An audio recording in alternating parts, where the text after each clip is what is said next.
Shalom Bapak Ibu, saudara-saudari yang terkasih, kita patut bersyukur karena kebaikan Allah kita masih bisa berjumpa di dalam rangkaian Sapaan Gembala.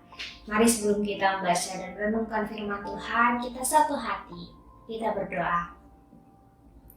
Tuhan yang baik, untuk kasih dan cinta-Mu di tengah kehidupan kami sungguh bersyukur Tuhan.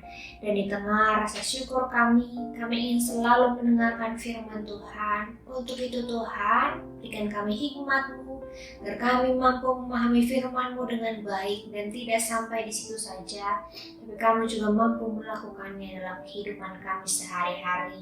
Bersabdalah ya Tuhan, karena kami telah siap mendengarkan-Mu. Amin. Bapak Ibu yang terkasih, tema kita hari ini adalah penguasaan diri di tengah amarah. Ada pepatah mengatakan, jangan pernah membuat keputusan ketika kita sedang marah. Apa sih maksud dari pepatah ini? Kenapa bisa sampai ada pepatah yang mengatakan demikian? Sebab rupanya saat kita sedang marah, seringkali yang keluar dari dalam diri kita adalah segala sesuatu yang sifatnya ceroboh. Pun keputusan-keputusan yang kita buat di dalam marah adalah biasanya keputusan-keputusan yang ceroboh dan merugikan diri sendiri ataupun orang lain. Misalnya saja ketika kita sedang marah, kemudian kita langsung meluapkan kemarahan kita dengan berkata-kata kasar di media sosial. Kemudian kita membentak-bentak orang lain, atau kemudian kita menghancurkan barang-barang yang ada di sekitar kita, atau bahkan mungkin kita melukai orang lain. Tentu hal ini tidaklah baik dan tidak dapat kita benarkan, sebab pada akhirnya kemarahan kita justru merugikan diri sendiri dan juga merugikan orang lain. Saudaraku yang terkasih, marah adalah suatu hal yang sangat wajar. Setiap orang dapat merasakan marah dan tidak ada yang salah dengan hal itu. Biasanya kita marah ketika kita mungkin direndahkan, kita dihina, dibuat tidak nyaman, diperlakukan tidak adil, dan ada begitu banyak pemicu-pemicu lainnya. Rasa marah memang wajar dialami oleh kita, tapi bukan berarti kita bisa sebebas-bebasnya meluapkan kemarahan kita. Tentang marah, Salomo pun berkata hal yang kurang lebih sama dengan pepatah di awal. Mari kita membacanya dari Amsal 14 ayat 17. Saya akan membacakannya untuk kita semua. Amsal 14 ayat 17. Siapa lekas naik darah berlaku bodoh, tetapi orang yang bijaksana bersabar. Nah, lewat kata bijaknya ini, Salomo hendak mengingatkan kita soal bagaimana sih seharusnya kita merespons rasa marah yang kita rasakan. Salomo hendak mengatakan bahwa alangkah lebih baiknya jika kemarahan yang sedang kita rasakan itu kita respons dengan bijaksana. Ketika kita marah, belajarlah untuk bersabar. Bersabar di sini artinya adalah bersikap tenang. Kita rehat dulu gitu ya, waktu marah kita rehat dulu. Ambil waktu sejenak untuk menenangkan hati dan pikiran kita. Jangan cepat-cepat meluapkan kemarahan yang kita rasakan, sebab biasanya ketika kita lekas naik darah atau cepat merespon rasa marah itu tanpa berpikir dengan jernih, respons yang keluar biasanya hal-hal yang negatif dan berdampak tidak baik, entah bagi diri sendiri ataupun bagi orang lain. Atau yang Salomo sebut dalam ayat ini dengan berlaku bodoh. Misalnya, suatu hari atasan kita menegur kita karena sesuatu.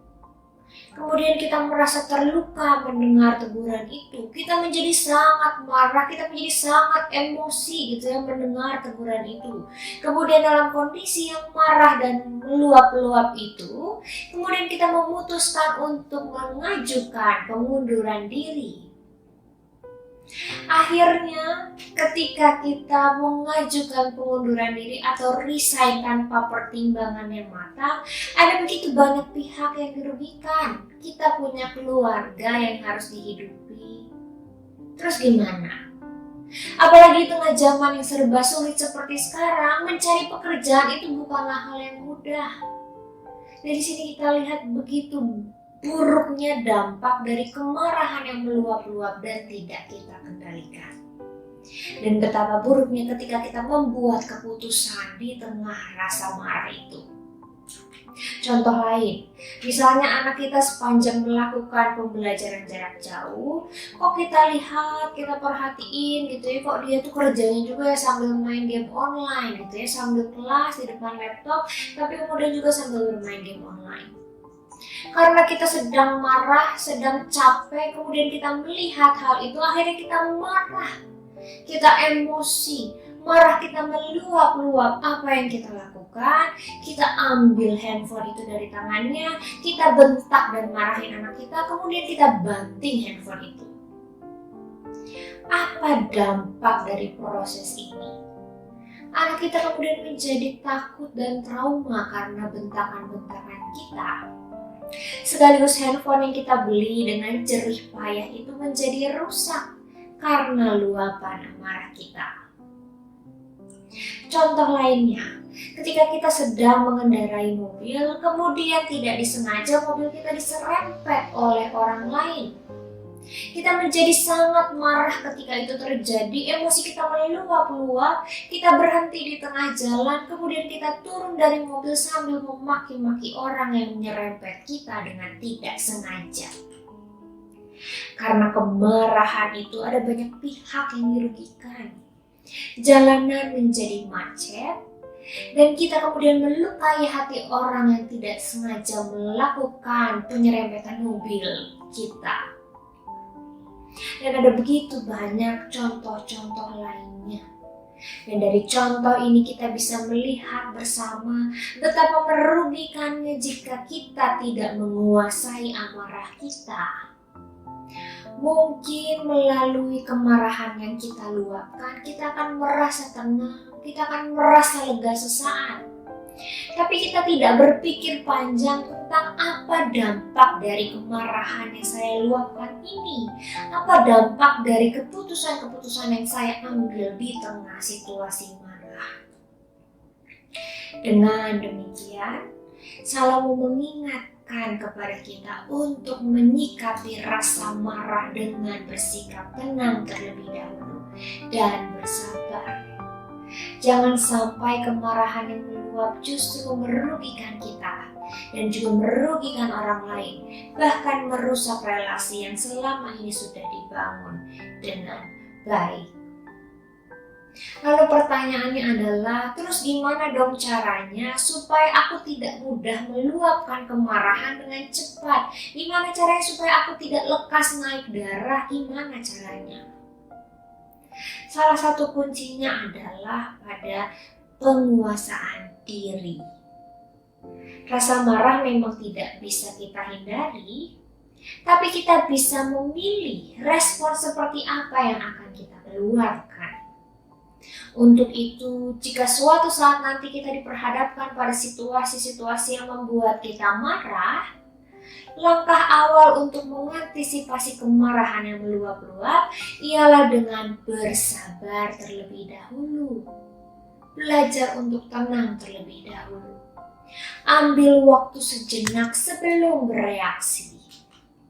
Sembari kita bertanya dan berpikir pada diri sendiri, apa yang harus kita tanya? Tanya deh sama diri sendiri, kenapa saya harus marah? Dan kalau saya benar-benar marah, kira-kira kalau saya berlaku A, apakah dampaknya untuk saya dan orang lain? Jangan-jangan tindakan A ini hanya memberikan kelegaan sesaat untuk saya, tapi justru melukai orang lain dan berdampak buruk bagi kehidupan saya ke depannya. Bapak Ibu yang terkasih, ketika kita diajak untuk berpikir demikian sebelum meluapkan kemarahan, maka biasanya kita akan menahan diri untuk meluapkan kemarahan itu. Karena kita tahu bahwa tindakan tersebut hanya melukai orang lain dan merugikan diri sendiri. Di dalam proses ini, kita diajarkan untuk bijaksana dan berhikmat dalam mengelola amarah kita. Amsal 29 ayat 11 mengatakan demikian.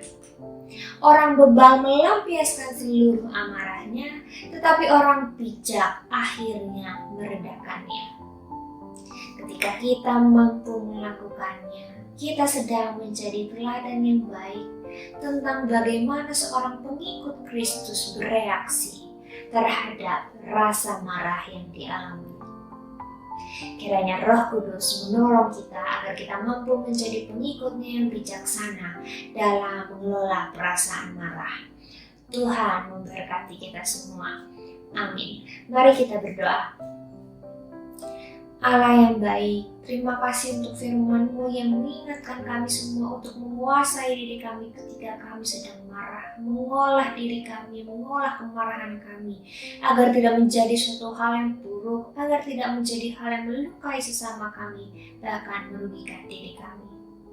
Ampuni Tuhan, kalau selama ini kami masih bersikap tidak baik ketika kami marah. Ampuni kami ketika kami masih meluapkan kemarahan kami yang melukai hati sesama kami dan merugikan banyak orang. Ampuni kami ya Tuhan. Mulai hari ini kami mau berkomitmen bersama untuk mau menjadi para pengikut Kristus yang mampu mengolah rasa marah dengan baik. Sehingga tidak ada lagi orang yang terlukai dan tidak ada lagi orang yang dirugikan. Di dalam Kristus Yesus kami memohon dan berdoa. Amin.